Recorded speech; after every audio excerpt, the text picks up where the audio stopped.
Deus sempre começa mudanças profundas com um altar levantado. Foi assim que aconteceu com Jacó, quando ele levantou um altar e decidiu parar de sacrificar ídolos e passar a servir a Deus junto com toda a sua família. E foi a mesma coisa que aconteceu com Evan Roberts quando liderou o avivamento do país de Gales. Mas o que essas histórias têm em comum? E o que isso tem em comum com a minha vida e com a tua vida até os dias atuais? Sobre isso que a gente vai falar no dia de hoje, nesse vídeo, onde hoje nós estamos dando sequência à nossa série Sinais de que Deus está se movendo.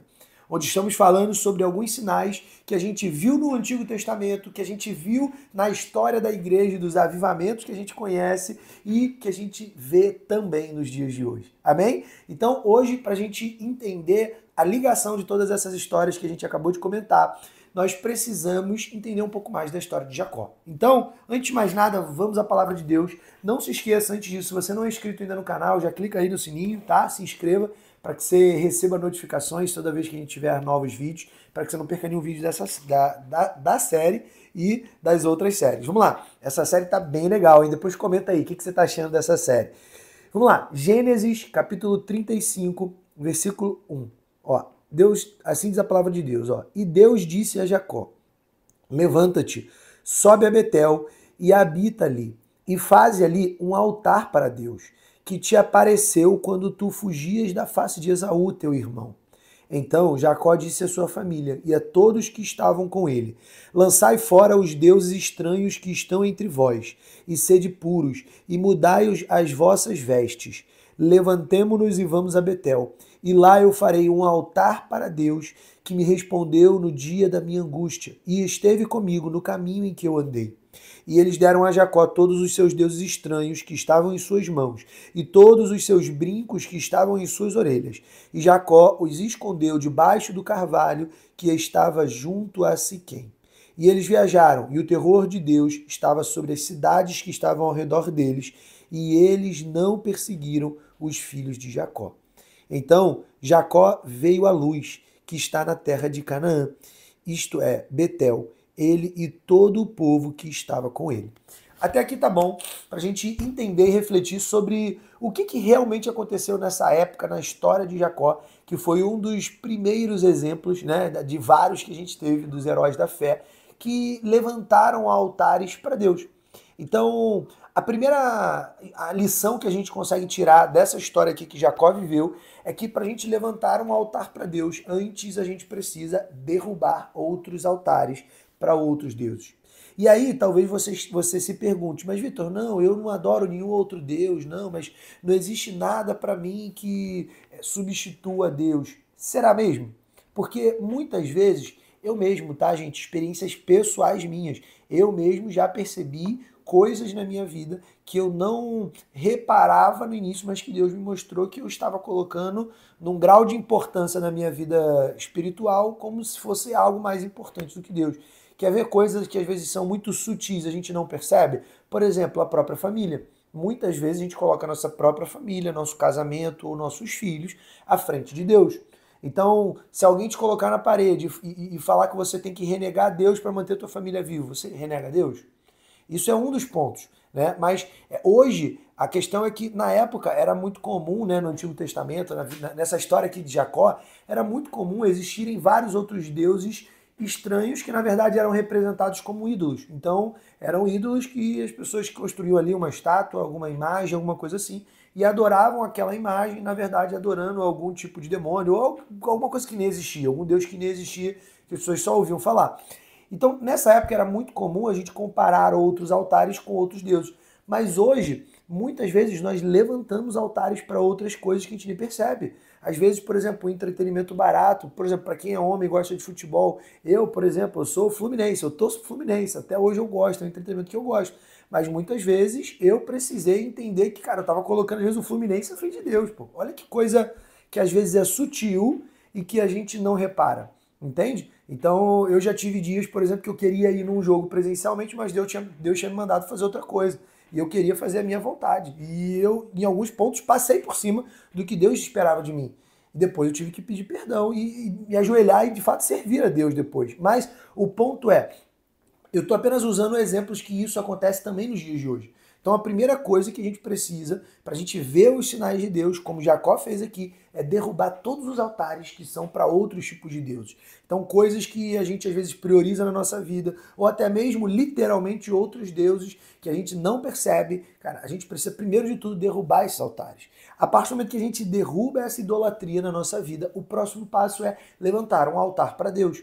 E quando a gente levanta esse altar para Deus, esse altar começa primeiro na nossa casa. Então, primeiro você levanta um altar para você adorar a Deus. Você fecha a tua porta. A diferença é que no Antigo Testamento isso era feito literalmente, ou seja, as pessoas realmente construíam um altar ali de pedras para ir ali e fazer um sacrifício para Deus. Hoje em dia não temos mais esses sacrifícios, porque Jesus morreu por nós, então ele já foi o sacrifício perfeito. Então hoje em dia a instrução bíblica de Jesus, inclusive, foi: fecha a tua porta no secreto e se entrega para o Pai e fala tudo que você quer, libera todas as suas ansiedades, todos os teus desejos, pede tudo que você quer e ali sim o teu pedido será atendido. Ou seja, como é que a gente levanta um altar para Deus nos dias atuais? Fechando a portinha do nosso quarto ou de algum cômodo da tua casa. Eu, por exemplo, faço isso aqui no meu escritório mesmo. E eu fecho a porta e me entrego para Deus e oro. E eu faço isso, às vezes, mais de 1 hora por dia.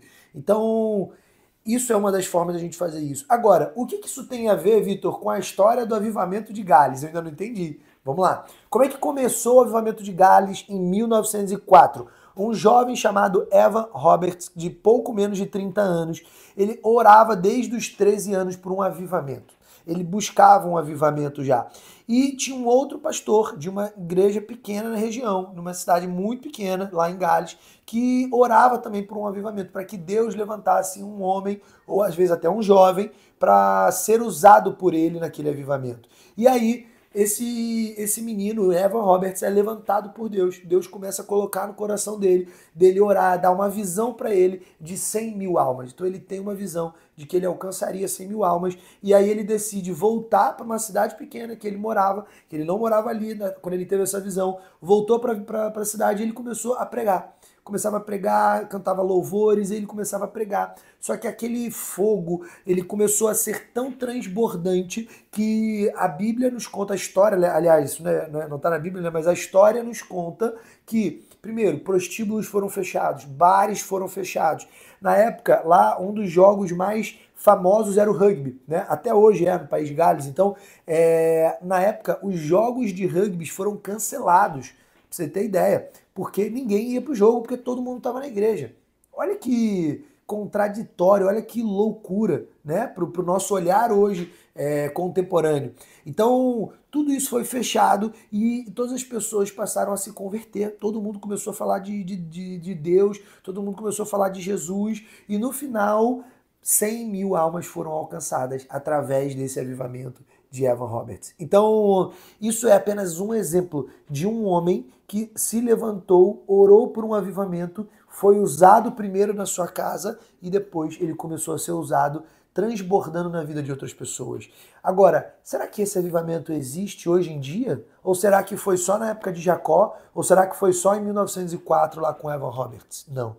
Esse avivamento existe até hoje. Vários homens já lideraram avivamentos como esse em outras regiões. A gente vai falar sobre alguns desses exemplos nos próximos vídeos, inclusive. Mas o ponto final e central desse vídeo é: quando você derruba altares de outros deuses e levanta um altar para Deus por um avivamento pessoal, para que você saia da frieza espiritual e passe a ser comandado pelo Espírito Santo, não tem como. Primeiro, você não viver um avivamento pessoal. Segundo, tua família não viver esse mesmo avivamento. E terceiro, você não transbordar na vida de todos ao teu redor. Amigos, familiares, colegas de trabalho e por aí vai.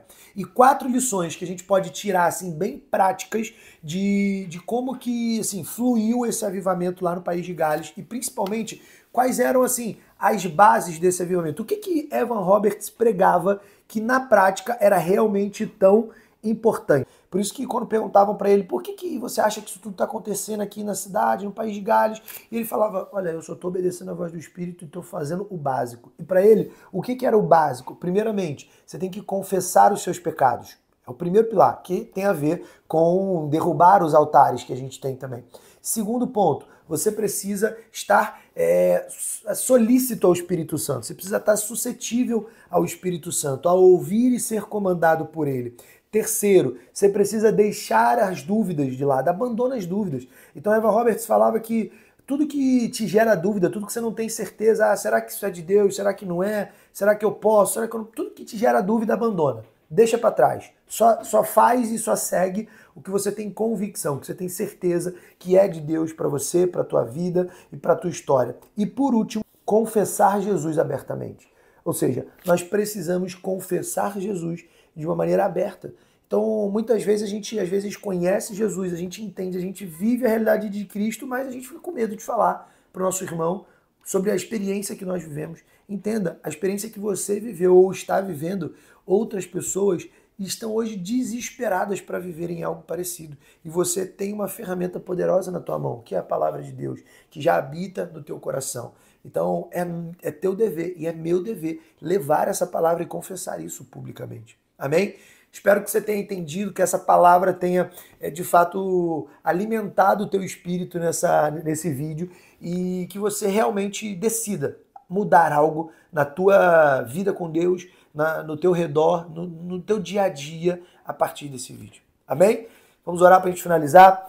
Feche seus olhos se você puder. Senhor, em nome de Jesus, Pai, nós te agradecemos, Pai, pela tua palavra que é viva e eficaz, que divide alma e espírito. Senhor, assim como esse avivamento liderado por Evan Roberts lá no país de Gales e como Jacó fez com sua família lá em Betel, Pai, hoje nós declaramos um avivamento na nossa casa, na nossa família, na nossa vida, Senhor. Em nome de Jesus, usa-nos, Pai, para a tua boa obra em nós. Em nome de Jesus, Pai. Amém.